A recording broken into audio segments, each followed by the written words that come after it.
Break नंतर आपलं पुन्हा एकदा स्वागत। महत्त्वाची बातमी बघूयात। राज आणि उद्धव ठाकरेंच्या युतीबाबत कुणीही बोलू नका, संवेदनशील विषयावरती कुणीही बोलू नका, राज ठाकरे यांच्या सगळ्या नेत्यांना सूचना असल्याचं आता कळतंय।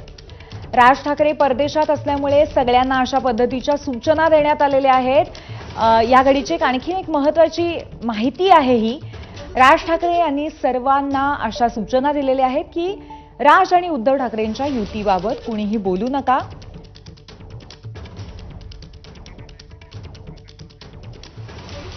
आपले प्रतिनिधी कृष्णा केंडे आपल्या सोबत आहेत आणि त्याचबरोबर मनसे नेते त्यांच्या सोबत आहेत प्रकाश महाजनजी।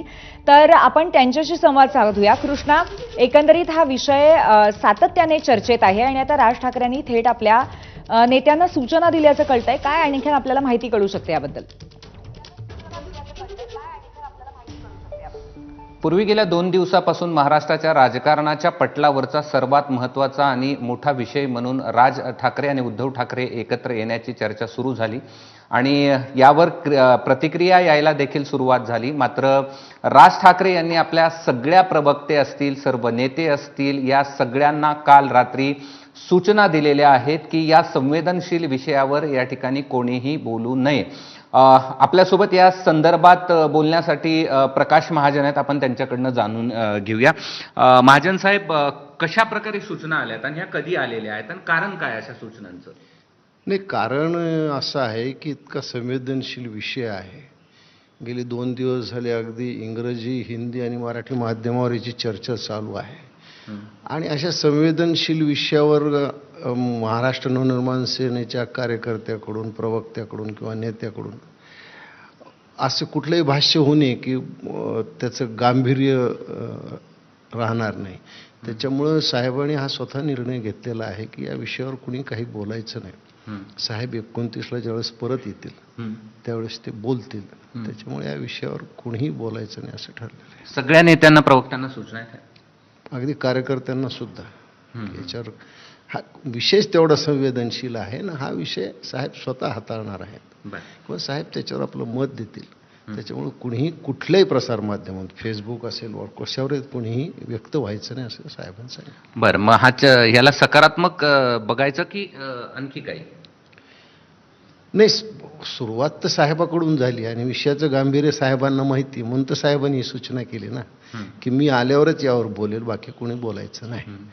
कारण शेवटी नेतृत्वच या बाबतीत जो काही निर्णय घ्यायचा तेच घेऊ शकतील। बरं, युतीत हा स्वल्पविराम आहे की पूर्णविराम? युतीच्या चर्चेत कुणाच्या युतीच्या चर्चेत? दोघांच्याही, भावाभावाच्या युतीच्या चर्चेत अशा प्रकारच्या सूचना म्हणजे स्वल्पविराम की पूर्णविराम?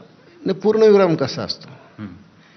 राजकारणात पूर्णविरामाला फार स्थान नसतं, त्याच्यामुळं साहेब स्वतः आल्यावर बोलणारे नाही, त्याला आपण पूर्णविराम कसा म्हणतो? काही काळ हा विषय स्थगित ठेवलेला आहे, विषय सोडून दिला असं नाही, काही काळ स्थगित ठेवला आणि एवढ्या मोठ्या आणि गंभीर विषयावर साहेबांनीच बोलणं हे उचित आहे असं सर्वांना सुद्धा वाटतं। त्याच्यामुळं आपण प्रतिक्रिया पाहिल्या तर मनसेमध्ये देखील 2 वेगवेगळ्या प्रतिक्रिया आल्या, त्याच उद्धव ठाकरे यांच्या सेनेतही आल्या, ज्या काही सकारात्मक होत्या, काही नकारात्मक होत्या। हे देखील कारण आहे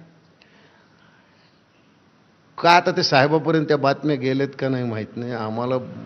समोरून काय आलं याच्यावर तर आम्ही काही बोलू शकत नाहीत, पण साहेबांनी सांगितलं की आपल्या कुठल्याही कार्यकर्त्यांनी, नेत्यांनी, प्रवक्त्यांनी याच्यावर काहीही बोलायचं नाही। जे काही बोलायचं ते मी परत आल्यावर बोलेन 29 तारखेला। 29 तारखेनंतर साहेब ज्यावेळेस येतील आणि ज्यावेळेस ते पत्रकारांना भेटतील त्यावेळेस हा विषय त्याच्यावर बोलतील। त्याच्यामुळे ते कालपासून महाराष्ट्र नवनिर्माण सेनेने या विषयावरची चर्चा थांबवावी अशी सूचना आम्हाला आल्यामुळं त्याच्यावर पुढे कोणी चर्चा करणार। ठीक आहे, धन्यवाद। पूर्वी प्रकाश महाजन यांनी स्पष्ट केलेलं आहे की सर्वांना, अगदी कार्यकर्त्यांना देखील सूचना आहेत की या विषयावर जोपर्यंत राज ठाकरे हे परदेशातून परत येत नाहीत तोपर्यंत कोणीही या ठिकाणी चर्चा करू नका। पूर्वी धन्यवाद कृष्णा, आपण संवाद साधलात याबद्दल आणि त्याचबरोबर माहिती दिली त्याबद्दल। तर अशा पद्धतीने आता प्रकाश महाजन यांनी म्हटलेलं आहे की या सगळ्या बाबीमध्ये जोपर्यंत राज ठाकरे येत नाहीत तोपर्यंत पुढची चर्चा काय होते ते कळणं अवघड आहे। वळूयात पुढच्या बातमीकडे। एकीकडे मनसे आणि शिवसेनेच्या युतीची चर्चा सुरू असतानाच आता लक्ष वळलंय ते पवार काका पुतण्याच्या जवळीकीने। शनिवारपासून शिवसेना आणि मनसेच्या युतीची चर्चा आहे। अशातच आज पुण्याच्या साखर संकुलाच्या बैठकीला शरद पवार आणि अजित पवार एकत्र आले होते। महत्त्वाचं म्हणजे ही बैठक झाल्यानंतर वसंतदादा इन्स्टिट्यूटच्या काही मोजक्या अधिकाऱ्यांसह काका आणि पुतण्याची वेगळी बैठक पार पडली।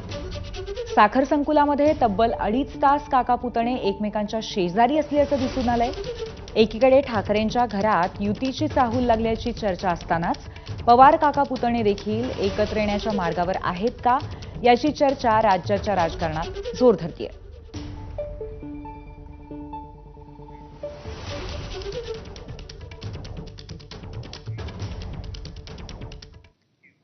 परिवार म्हणून एकत्र